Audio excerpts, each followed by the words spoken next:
I stayed silent while my own family destroyed my life, because I needed them to think I was weak. 2 weeks ago, I found documents in a storage unit that proved my sister never intended to raise her children. She'd legally signed them away to me 5 years back and pretended it never happened. So when she announced pregnancy number 6 across a restaurant table in Manhattan, I didn't flinch. I smiled. I nodded. I said I'd help. Because this time, I had a plan of my own. But let me back up. My name is Natalie Torres, and for most of my adult life, I've been the sister who fixed things. The aunt who showed up. The woman everyone assumed had nothing better to do. That's what they said, usually while asking for favors. We grew up in New Jersey. Small house, loud family, the kind where everyone talks over each other and nobody really listens. My older sister Vanessa was the star. Confident, beautiful, the type who could walk into a room and own it. I was the quiet one. The responsible one. The one who'd be fine. By 25, Vanessa had 3 kids and a husband who left without saying goodbye. Something about debts in Atlantic City and a woman in Philadelphia. That's when she showed up at my apartment with garbage bags full of clothes and kids who wouldn't stop crying. Just for a little while, she said. You're so good at organizing things. A little while became a year. Then 2. Then I stopped counting. I raised those kids like they were mine. Learned which one needed the light on at night. Who hated tomatoes. Who cried during thunderstorms. I went to school meetings, signed permission slips, bought birthday cakes. Vanessa would disappear for months. Colorado one time. California another. Always chasing some new boyfriend, some new version of herself. Every time she came back, there was a new announcement. 4th baby. 5th. Each time at a family dinner, delivered like she'd won something. Everyone would gasp. My mother would cry. My aunt from Pennsylvania would say God works in mysterious ways. Then someone would look at me and say, thank goodness those kids have you, Natalie. Like it was a compliment. Like I'd chosen this.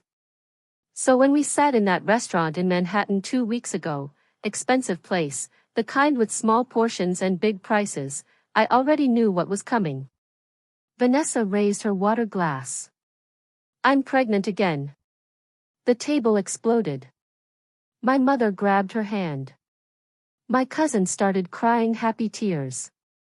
Someone asked if she knew the gender yet. I sat there, fork halfway to my mouth, and felt something inside me go completely still. Not anger. Not even surprise. Just quiet. Because 2 weeks before that dinner, I'd driven to a storage unit in New Hampshire. Vanessa asked me to grab some tax documents she needed. I found those documents. But I found something else too. A sealed envelope marked family, important. Inside were legal papers. Guardianship transfers. Signed and notarized. Dated 5 years ago. She hadn't just left her kids with me temporarily. She'd handed them over permanently. Legally. And never told me. I sat on that cold concrete floor, hands shaking, understanding for the first time that Vanessa didn't need help. She needed an exit. Every pregnancy wasn't an accident. It was strategy. New baby, new sympathy, new reason to vanish while I held everything together. So when she smiled at me across that restaurant table and said, Natalie, I'll need your help again. Just until I get back on my feet, I smiled back. I nodded. I said of course. What I didn't say was that I'd already started building a case. What she didn't know was that in exactly 90 days, her whole performance would collapse. That restaurant dinner was 3 months ago. What happened next changed everything. Before I became the permanent backup parent, I had a different life planned. At 23, I was 6 months from finishing my architecture degree.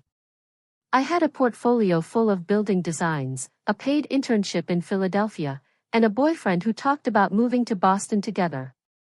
His name was Marcus. He taught high school history and made me laugh at things that shouldn't be funny.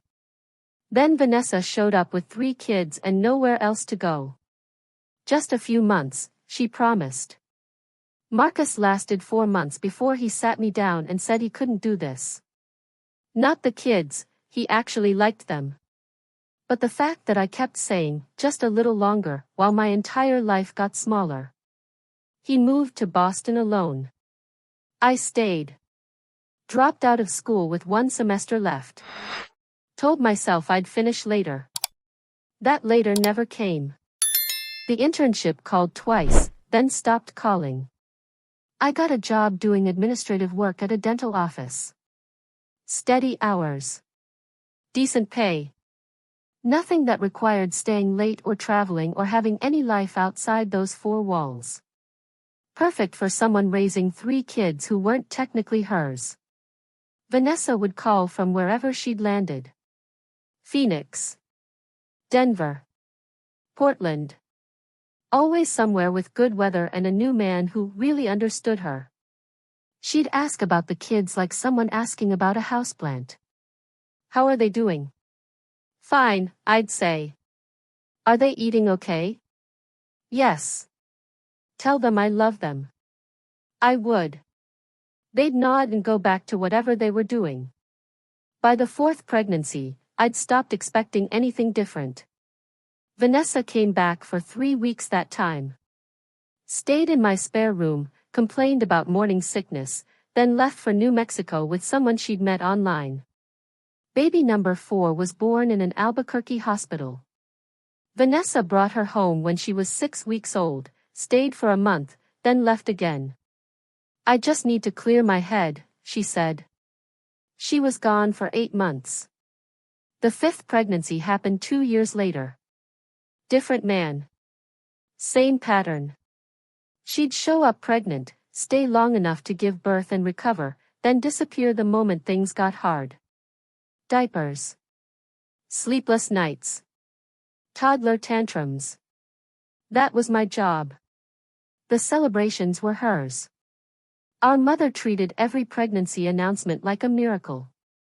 Extended family would gather, bring gifts, talk about how blessed Vanessa was.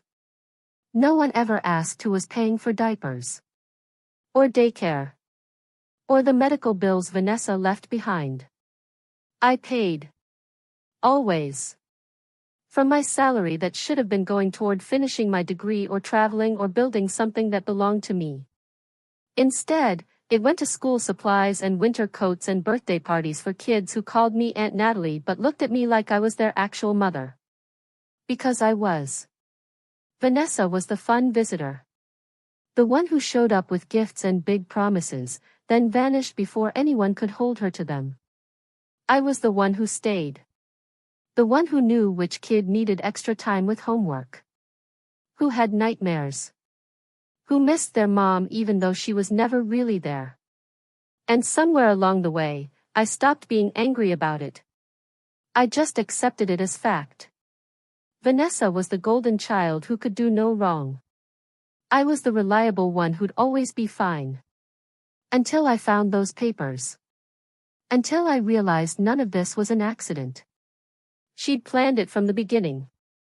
The storage unit was in New Hampshire, 40 minutes outside Portsmouth. One of those facilities off the highway with orange doors and combination locks. Vanessa texted me the code and unit number. Need 2023 tax stuff. Blue folder. Thanks sis, red heart. I drove up on a Saturday. The kids were at a birthday party. I had 3 hours. The unit was packed with boxes. Clothes the kids had outgrown. Furniture from apartments Vanessa had abandoned. A crib that had been used 5 times.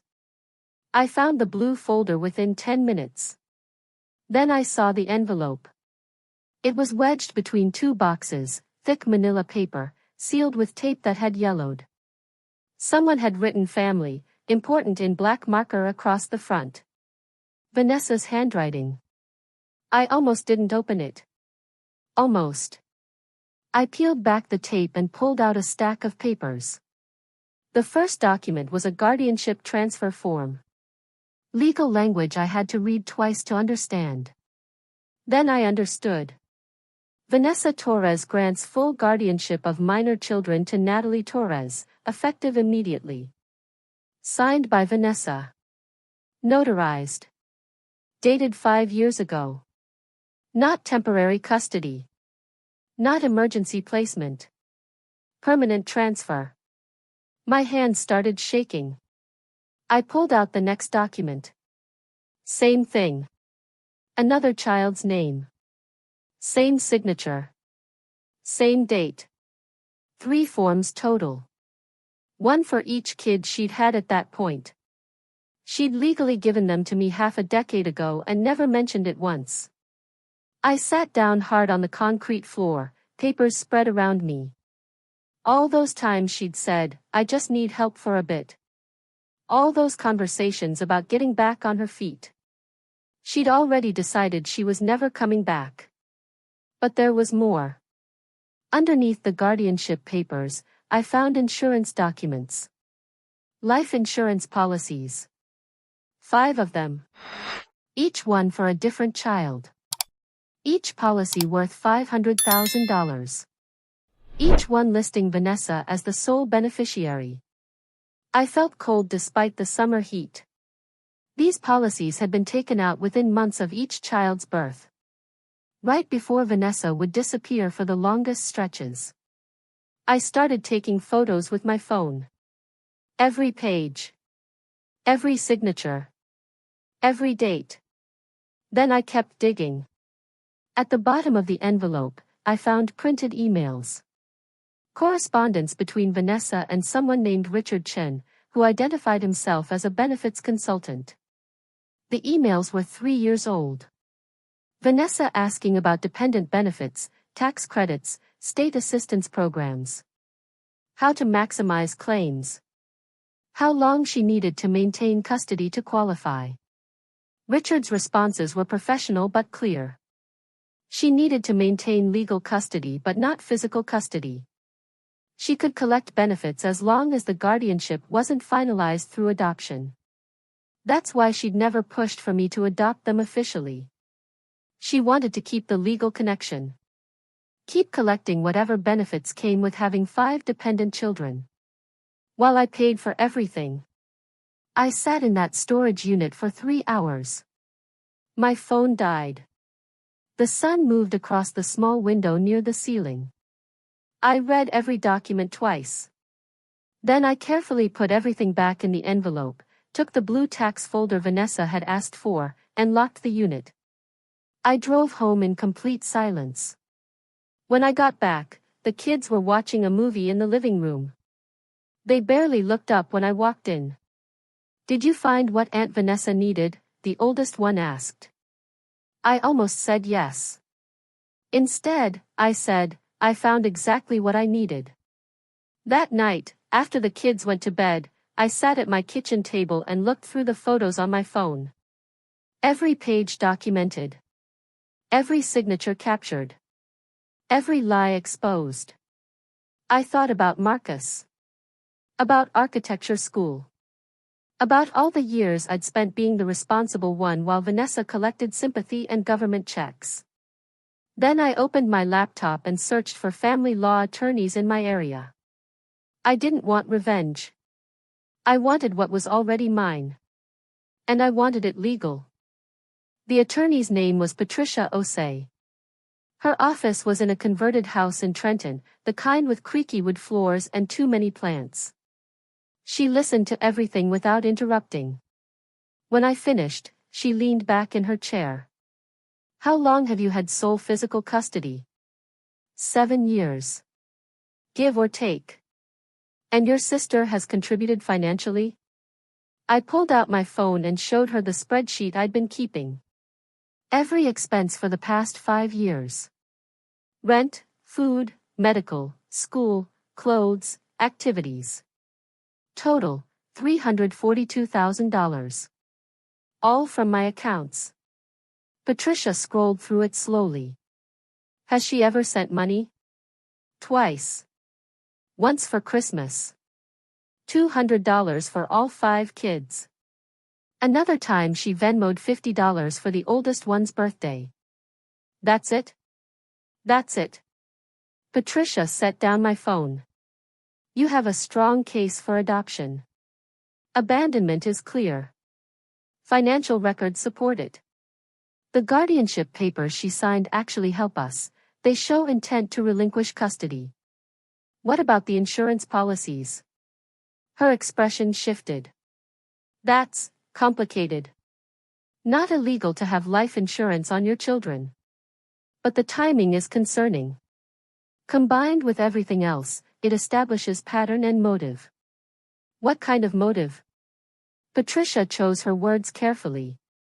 Financial incentive to maintain legal custody while avoiding actual parenting responsibilities. We sat with that for a moment. If I file for adoption, will she fight it? Based on what you've told me, she might not even notice until it's done. That's exactly what I was counting on. We filed the petition 2 weeks later. I didn't tell anyone. Not my mother. Not the kids. Not Vanessa. I went to work. Came home. Made dinner. Helped with homework. Everything normal. But I started documenting more carefully. Every phone call Vanessa missed. Every birthday she forgot. Every promise she broke. I kept a journal now. Dated entries. Facts only. October 3rd, Vanessa called, said she'd visit next month. Kids got excited. November 15th, no visit. No call. Kids stopped asking. December 1st, Vanessa posted photos from Aspen with new boyfriend. Didn't mention kids. The pattern was clear when you wrote it down. She'd go months without contact, then suddenly call asking how everyone was doing. She'd make promises about visiting. The kids would wait by the window. She never came. Then she'd post vacation photos from somewhere expensive, always with a different man, always claiming she was finding herself. Meanwhile, I was finding permission slips in backpacks and attending school concerts and explaining why their mom couldn't make it again. The attorney called in late December. Court date is set. February 14th. Valentine's Day? Is that a problem? I thought about it. No. That's perfect. Because by mid-February, Vanessa would be in Wyoming planning her gender reveal party. She'd already posted about it on social media. Pink and blue decorations. Professional photographer. The whole performance. She'd be too busy celebrating pregnancy number 6 to notice what I was doing in a New Jersey courthouse. I marked the date on my calendar. Told my boss I needed a personal day. Arranged for the kids to stay with a neighbor after school. Then I waited. Vanessa called once in January. Asked if I could wire her $500 for baby stuff. I sent it. Kept the receipt. Added it to the spreadsheet. She texted back 3 heart emojis and disappeared for another month. On February 13th, the night before the court date, I couldn't sleep. Not from nerves. From clarity. For the first time in 7 years, I wasn't reacting to Vanessa's choices. I was making my own. And she had no idea what was coming. February 14th started with snow. Not much. Just enough to make the roads slick and the courthouse steps treacherous. I wore the gray suit I'd bought for job interviews I never went to. Practical shoes. Hair pulled back. Patricia met me in the lobby at 9. Ready? I nodded. We walked into a courtroom that smelled like old wood and floor polish. The judge was a woman in her 60s with reading glasses on a chain. She reviewed the file for what felt like forever. Then she looked at me. Ms. Torres, You're seeking to formalize adoption of 5 minors currently in your care? Yes, Your Honor. And their biological mother is aware of these proceedings? Patricia stood. Your Honor, the mother signed voluntary guardianship transfers 5 years ago and has maintained minimal contact since. Multiple attempts were made to notify her of today's hearing. She has not responded. The judge flipped through more papers. I see 7 years of sole physical custody. Comprehensive financial records. School documents listing Ms. Torres as primary guardian. Medical records showing consistent care. She looked up at me again. Why now? Why formalize this after all these years? I'd practice this answer. Because the children deserve security. They deserve to know someone isn't going to leave. And I deserve legal recognition for the family we've already built. The judge nodded slowly. She asked a few more questions. About stability. About my job. About whether I understood the permanence of adoption. I answered everything clearly. At 10:47, she signed the order. Ms. Torres, you are now the legal parent of these children. All rights and responsibilities transfer to you effective immediately. I thanked her. Walked out of that courthouse into the snow. Sat in my car for 10 minutes, hands on the steering wheel, trying to process what had just happened. Then I checked my phone. Vanessa's social media was exploding with posts. The gender reveal party had started an hour ago. There were videos of her surrounded by family and friends in some rented event space in Cheyenne. Decorations everywhere. A huge cake waiting to be cut. Everyone cheering. My mother was there. I could see her in the background of one video, crying happy tears. Our cousin from Pennsylvania posted a photo with the caption, "So blessed to celebrate this miracle." Blue heart. They cut the cake at 11. Blue frosting inside. Another boy. Vanessa cried and hugged baby daddy number 6 and talked about how blessed she was. 47 people liked the post within minutes. I put my phone away and drove to work. Finished the rest of my shift answering phones and filing insurance claims. Normal day. At 3, I picked up the kids from school. They piled into the car asking about snacks and homework and whether they could have screen time tonight. I said yes to everything. We went home. I made spaghetti for dinner. We watched a movie. I tucked them in one by one, like I had for 7 years. The oldest one, Marcos, who was 13 now, looked at me before I turned off his light. Aunt Natalie? Yeah. Is my mom coming back anytime soon? I could have lied. Could have said maybe or someday or let's wait and see. Instead I said, I don't think so, buddy. He nodded. That's okay. You're here. I kissed his forehead and left before he could see my eyes water. Later that night, after everyone was asleep, I sat in my kitchen with a cup of tea and looked at the adoption papers. Official. Legal. Permanent. Vanessa was in Wyoming celebrating. I was here, in the life I'd been living all along. The difference was now I had the paperwork to prove it.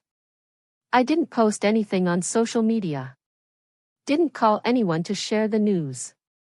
Just sat in the quiet and let the weight of 7 years finally lift. 3 months from now, Vanessa would find out what I'd done.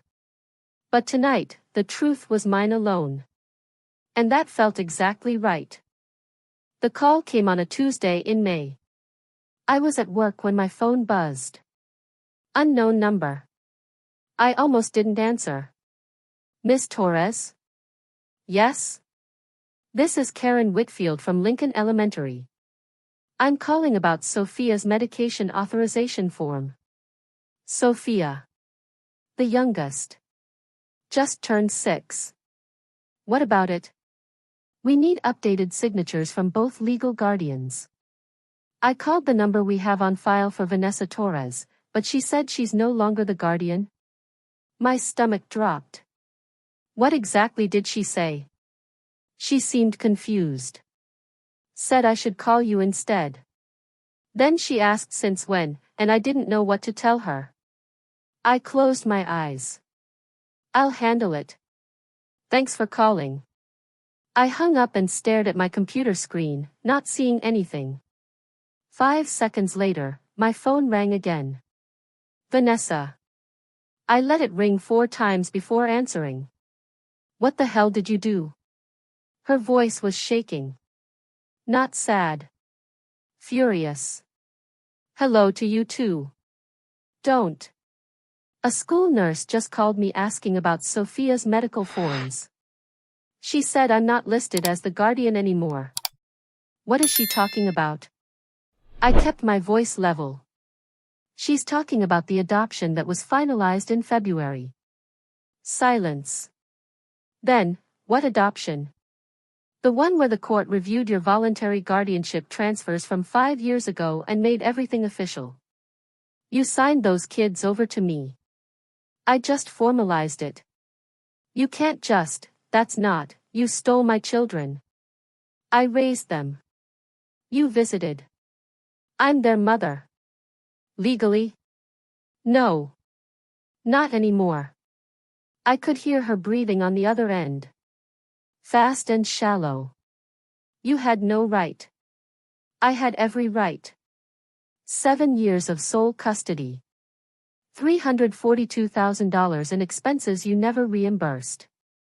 5 guardianship papers with your signature on them. The court agreed. I'm going to sue you. I'm going to take this to every lawyer in the country. I'm going to post what you did all over social media.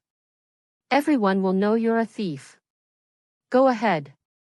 What? Post it. Call lawyers. Do whatever you want. The adoption is final. You can't reverse it. More silence. Then her voice changed. Quieter.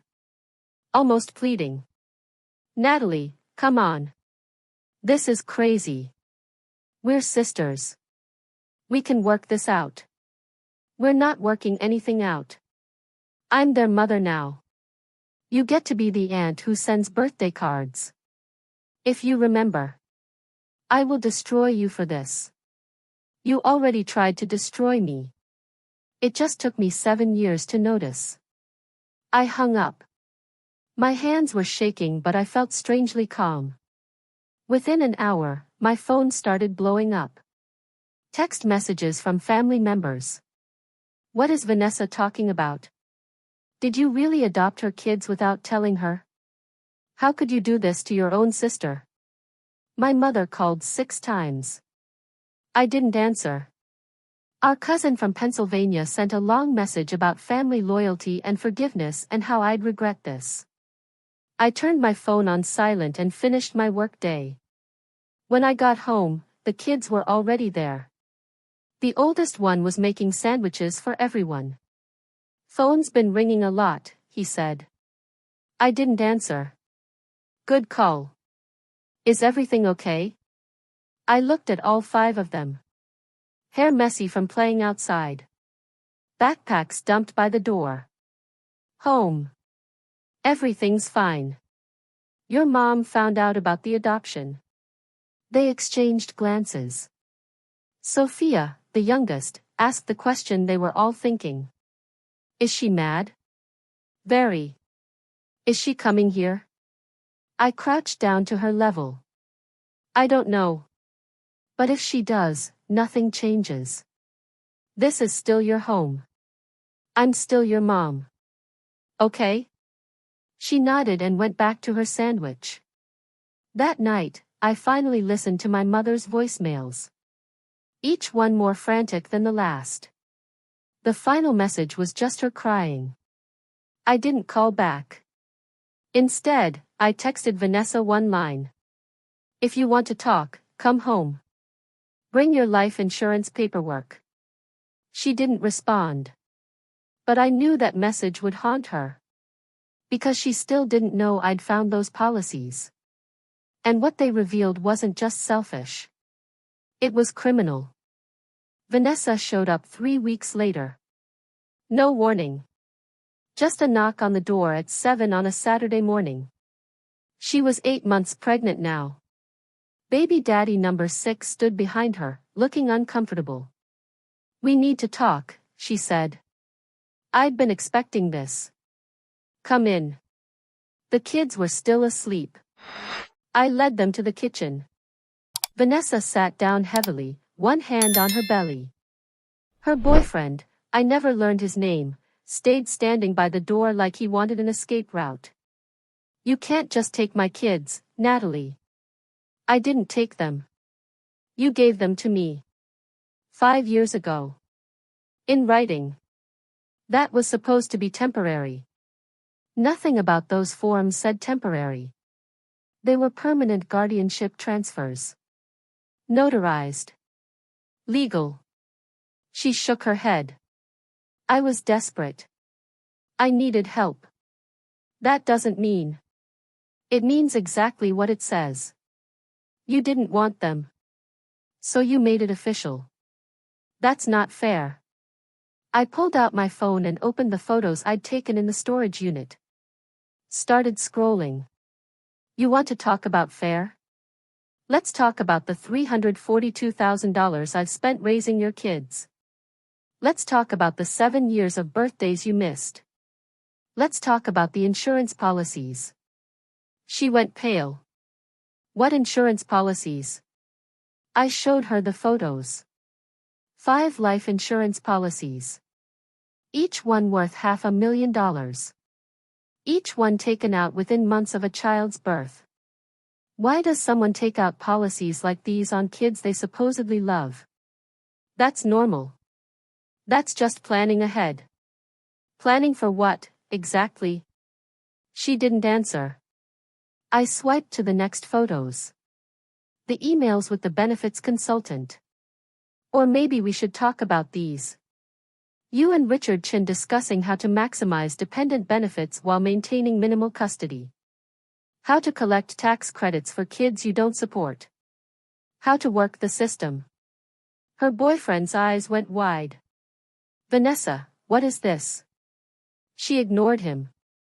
"You're twisting everything. That's not what those emails mean." "Then explain them." Silence. I kept going because now that I'd started, I couldn't stop. Every pregnancy followed the same pattern. You'd get pregnant. Take out a life insurance policy. Give birth. Then disappear for months while I handled everything. You'd collect whatever benefits came with having dependent children, but you never actually took care of them. I was struggling. You were strategic. That's insane. Is it? 5 pregnancies. 5 policies. 5 times you left and let me do the work while you collected the credit. The boyfriend backed toward the door. "I think I should go." "Stay," Vanessa snapped. He left anyway. We heard his truck start outside. Vanessa's eyes filled with tears. "You don't understand. Being a mother is hard. I couldn't handle it. I needed space." "Then you should have said that. Instead, you made everyone think you were some struggling single mom while I was just the helpful sister. You got sympathy. I got bills. So this is about money? This is about honesty. You never wanted those kids. You wanted what they could get you." She stood up abruptly, chair scraping. "I'm their mother. Nothing you do changes that. Actually, everything I did changed that. I'm their legal parent now. You're nothing." She moved toward me and for a second I thought she might actually hit me. Instead, she just stood there, breathing hard, one hand on her pregnant belly. "When this baby comes," she said quietly, "you're not touching her." "I know. That one's not my responsibility." "They were never your responsibility." "Exactly. They were yours. And you threw them away." Something in her face crumpled. Not sadness. Realization. She knew I was right. And she knew I had proof. If those emails got sent to the right people, I said carefully, you'd be looking at fraud charges. Benefit fraud. Insurance fraud. Maybe worse. Are you threatening me? I'm offering you a choice. Sign final termination papers. Make this clean. Walk away. Or I send everything to the state and let them investigate. You wouldn't. I met her eyes. Try me. We stood there for a long moment. Then she grabbed her purse off the counter. I need to think. You have 1 week. She walked to the door, then turned back. I hope you're happy, Natalie. I hope this was worth destroying our family. I didn't destroy anything. I just stopped pretending. She left. 6 days later, she signed the termination papers. No lawyers. No fight. She knew she was cornered. And she knew I'd actually do it. The woman who always stayed silent had finally learned to speak. And the truth was louder than any of her performances ever were. The papers were signed on a Thursday afternoon. Vanessa met me at a notary office halfway between us. No conversation. She signed each form with shaking hands while the notary watched in uncomfortable silence. When it was done, she looked at me once. I hope it was worth it. Then she left. I sat in my car afterward and felt nothing. Not relief. Not victory. Just tired. By that evening, the family knew everything. Not because I told them. Because Vanessa did. She posted a long message on social media about betrayal and stolen children and legal manipulation. Made herself sound like the victim of a conspiracy. Some people believed her. My aunt from Pennsylvania called me a monster in the comments. A cousin I barely knew said I'd regret this when I stood before God. But others stayed quiet. And a few sent private messages that surprised me. My cousin Rita, I always wondered when you'd finally stand up for yourself. A neighbor who'd watched me struggle for years, about time someone called her out. Even my uncle, who never got involved in family drama, texted, "You did the right thing." My mother took 3 days to call. When she finally did, her voice was small. I need to understand what happened. So I told her everything. The guardianship papers. The insurance policies. The emails about maximizing benefits. 7 years of receipts and missed calls and broken promises. When I finished, she was quiet for a long time. I didn't know, she said finally. You didn't want to know. It was easier to believe Vanessa was struggling than to admit she was using me. That's not fair. Isn't it? Every time she announced a pregnancy, you cried happy tears. Every time I asked for help, you told me to be patient with her. More silence. I'm sorry, she whispered. I don't need sorry. I need you to see those kids as people, not props in Vanessa's story. I do see them. Then prove it. Come visit them without making it about her. She did, 2 weeks later. Came to the house with groceries and helped make dinner. Played board games with the kids. Didn't mention Vanessa once. When she left, she hugged me at the door. I failed you, she said. I see that now. I didn't tell her it was okay. Because it wasn't. But I said, we can do better going forward. She nodded and left. The kids adjusted faster than I expected. When I sat them down to explain everything, age-appropriate versions for each one, they mostly just looked relieved. So she's really not coming back? Marcos asked. Not to live here, no. Good. Sophia, the youngest, asked if she had to call Vanessa mom anymore. You can call her whatever feels right. Can I just call you mom? If you want to. She climbed into my lap and stayed there for 20 minutes. The others watched and I could see them processing. By the end of the month, they all called me Mom. Not Aunt. Just Mom. Like it had always been that way. Because really, it had. Vanessa gave birth in late June. Another boy. She posted one photo from the hospital, then nothing. No updates. No announcement about bringing him home. Then, 2 weeks after the birth, I got a call from a social worker in Wyoming. "Ms. Torres, I'm calling about an infant in state custody. The mother listed you as emergency contact." My blood went cold. What happened? Vanessa Torres gave birth and left the hospital 3 days later. The baby was placed in protective custody. Given your guardianship of her other children, we assumed you'd want to be notified. Where is she? We don't know. She hasn't responded to any attempts at contact. I sat down hard. What happens to the baby? That depends. Are you willing to take custody? I thought about the 5 kids at home. The life we'd finally built. The boundaries I'd fought for. No, I said. I'm not.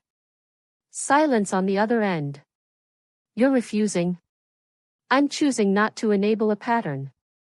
That baby deserves parents who want him. Not someone who takes him out of guilt. The social worker was quiet for a moment. I understand. We'll proceed with finding an adoptive placement. After we hung up, I sat in my car for an hour. Some of my family would hate me for this decision. Maybe they already did. But I'd spent 7 years sacrificing everything. This time, I was choosing differently. And I had to believe that was okay. The baby went to a foster family within a week. Good people, the social worker told me. Experienced. Already in the process of adopting him. I made sure they knew about the life insurance policy Vanessa had taken out. Made sure they understood the full history.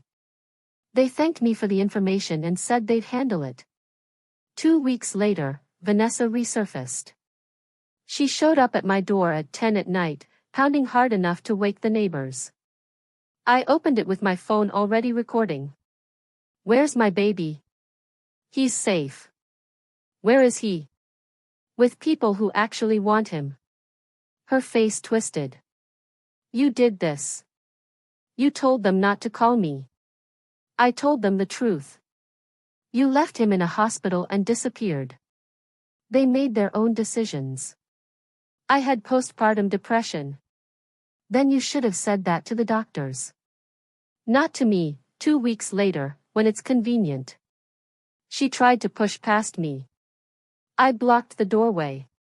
You're not coming in. Those are my kids in there. No. They're mine. Legally. You signed them away. Twice now. I want to see them. They don't want to see you. You're poisoning them against me. I never had to say a word. They lived it. She started crying. Big, gasping sobs. For a second, I almost felt bad. Then I remembered the insurance policies. The calculated abandonment. The 7 years of my life she took without asking. Go home, Vanessa. I don't have a home. That's not my problem anymore. She stood there crying on my porch for another 5 minutes. I waited. Finally, she wiped her face. You'll regret this. Maybe. But at least it'll be my choice to regret. She left. I filed for a restraining order the next morning. The judge granted it without hesitation. Vanessa was ordered to stay 500 feet away from me and the kids. She tried to fight the baby's adoption, but the court reviewed everything. Her history. The abandoned children. The insurance policies. The benefit fraud evidence I'd quietly submitted. Parental rights terminated permanently. The baby stayed with his new family. My mother called after the final hearing. She's your sister, Natalia. She was my sister. Now she's just someone I used to know. You're being cruel. I'm being honest. There's a difference. Family is supposed to forgive. Family is also supposed to show up. She never did. My mother didn't call back after that. Some relationships don't survive the truth. That summer, things finally settled. The kids thrived. Report cards came home with good grades. Marcos made the basketball team. Sophia learned to swim. Normal kid things. Things that happened because their world was finally stable. One night in August, Marcos came to talk to me while I was washing dishes. Can I ask you something? Always. Why did you keep us? You could have said no when she first showed up. I dried my hands and turned to face him. Because I loved you. Even when I didn't plan to. Even when it was hard. Do you regret it? I regret not standing up sooner. I don't regret you. Any of you. He nodded, processing. She came by my school last week. My stomach dropped. What? Just sat in her car across the street. Didn't try to talk to me. Just watched. Why didn't you tell me? Because I wanted to see if she'd actually do something. She didn't. Just sat there for like 10 minutes, then left. How did that make you feel? He shrugged. Sad, I guess. Not for me. For her. She doesn't know what she's missing. I pulled him into a hug. This kid. 13 years old and already wiser than most adults. If she comes back, you tell me immediately. I will. That night, I called my lawyer. We filed additional documentation with the restraining order. Vanessa was violating the terms. The judge extended it for another 2 years and added a warning about criminal charges if she tried again. After that, she stopped. No more drive-bys. No more late-night messages. No more attempts to rewrite history. She just disappeared. Like she always had. Only this time, we didn't wait for her to come back. 2 years later, life looks different. The kids are older now. Marcos is 15, already talking about college. Sophia just lost her first tooth and put it under my pillow, not hers. I went back to school last spring. Online classes, night sessions, whatever fit around their schedules. Finished my architecture degree 10 years after I started it. My first project was designing an addition for our house. A real office space. A place that's mine. The kids helped pick out paint colors. I started dating someone. His name is Kevin. He's a teacher, patient and kind, and he knew about all 5 kids before our first coffee. He said it wasn't baggage. He said it was proof I knew how to love hard and show up. We're taking it slow, but it feels right. My mother comes around more now. Makes an effort to know the kids as individuals, not just as Vanessa's abandoned projects. It's not perfect. Some wounds take time. But it's better. Vanessa pops up on social media occasionally. Different state. Different relationship. No mention of children. I don't follow her anymore. Don't need to. People ask if I regret how I handled everything. If I went too far. If I should have been more forgiving. My answer is always the same, I regret not doing it sooner. For years, I lived in the margins of someone else's story. Raised kids that weren't mine. Funded a life I didn't choose. Stayed silent when I should have screamed. Not anymore. The kids call me mom without hesitation now. They know the truth about Vanessa. Age-appropriate versions, but the truth. And they're okay. Better than okay. They're thriving. Last week, Sophia asked if I'd always be here. I kissed her forehead and said yes. Because I will be. Not because I have to. Because I want to. That's the difference. Drop a comment if you've ever been the reliable one in your family, the person everyone takes for granted until you finally stop giving. What would you have done with that sixth baby? Tell me below. Some people call what I did revenge. I call it self-respect. And for the first time in my life, I chose myself. The kids just came with the package. And honestly, I wouldn't have it any other way.